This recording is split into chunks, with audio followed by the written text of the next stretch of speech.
না। Phone allow না। কে বলছে ফোন কোন সরকার থেকে না করে দিছে? জি না। সরকার থেকে আপনারা কোন থেকে শুনছেন? আমরা খবর দেখছি। আমরা যে পুলিশ আমাদের বলে দিচ্ছে আমি উপর থেকে না করে উপর থেকে না করে দিছে। ফোন নিয়ে ঢুকা যাবে না। ফোন নিয়ে ঢুকা যাবে না। যাবে না। আপনি যদি এরকম করেন তাহলে ঢুকতে দেবো না। ফোন নিয়ে কেউ যেতে পারবে না। ফোন বাইরে রেখে যান। ফোন নিয়ে কেউ যেতে পারবেন না। কেন ফোন নিতে পারবো না? ফোন এলাও না। কে বলছে ফোন কোন সরকার থেকে না করে দিছে? জি না। সরকার থেকে আপনারা কোন থেকে শুনছেন? আমরা খবর দেখছি। আমরা যে পুলিশ আমাদের বলে দিচ্ছে আমি উপর থেকে না করে উপর থেকে না করে দিছে। ফোন নিয়ে ঢুকা যাবে না। ফোন নিয়ে ঢুকা যাবে না। যাবে না। আপনি যদি এরকম করেন তাহলে ঢুকতে দেবো না।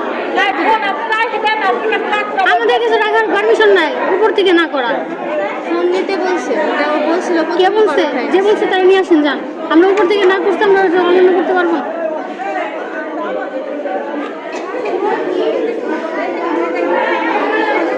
দর্শক আপনারা দেখতেই পাচ্ছেন বিএনপির লোকজন কিন্তু দরজা আটকে ভোট কেন্দ্র দখল করে বিএনপির পোলিং এজেন্ট যারা ভিতরে যে মহিলা কর্মীরা ছিল তারা বাইরে যে ভোটাররা যাচ্ছিল তাদেরকে জোর করে বলছিল বিএনপিতে ভোট দিতে।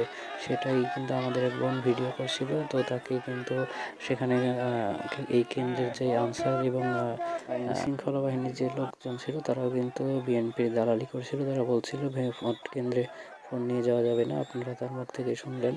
তো এমনভাবে কিন্তু আমাদের দেশে 42,000 কেন্দ্রগুলোতে ভোটাভুটি হচ্ছে। বিএনপি দখল করেছে এবং সব জায়গাতেই কিন্তু তারা এই তাদের কার্যক্রম শুরু করে দিয়েছে। জোরপূর্বক জনগণের কাছ থেকে বিএনপির নামে ভোট দিয়ে নিচ্ছে এবং কেউ না দিতে চাইলে ভিতরে ক্যামেরা নিতে দিচ্ছে না এবং কি হচ্ছে না হচ্ছে সেগুলো সরকার যদিও বলেছে যে ভিতরে ক্যামেরা নিতে পারবে, কিন্তু বিএনপির লোকজন উপর থেকে প্রেশার দিয়েছে।